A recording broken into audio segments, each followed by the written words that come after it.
Pounders, power, and the upgrading of heritage-based food processing. Tsonga pounder versus automated pounder versus miller.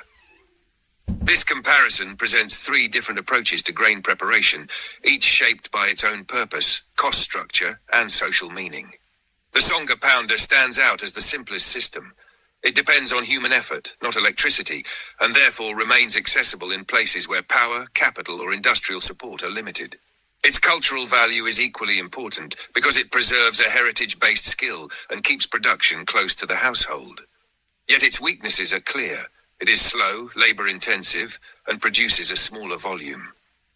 The automated pounder introduces a middle path.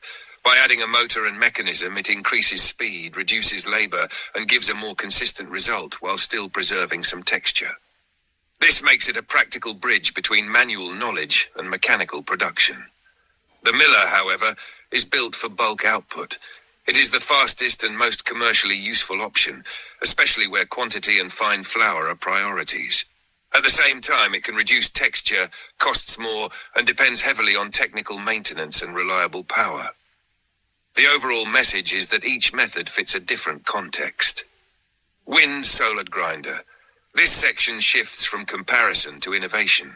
It shows how grinding technology can be redesigned around local energy sources rather than depending only on conventional electricity. The illustrated system links solar or wind power to a motor that drives a grinder inside a chamber. A blower returns larger remains for regrinding, while a mesh filter separates finer powder. This arrangement highlights a simple but important engineering principle. Energy source, motion system, and separation mechanism must work together as one chain. The value of this model is that it points toward cleaner, decentralized production.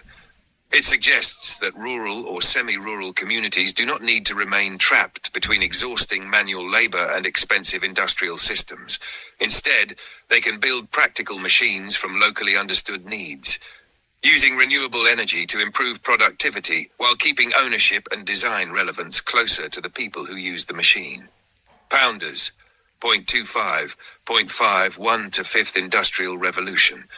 This progression places stone grinding, the wooden Tsonga heritage pounder, mechanized systems, electronic control, smart systems, and human-centered green technology on one developmental line.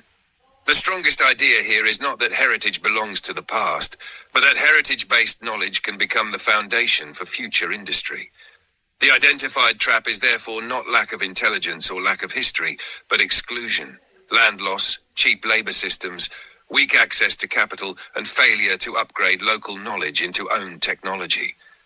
The conclusion is powerful. The best goal is not to abandon heritage, but to modernize it with dignity, skill, and local control. Reasoned summary. The sequence moves from comparison to renewable energy redesign, to a larger industrial argument that heritage-based methods should be upgraded into locally owned modern technology.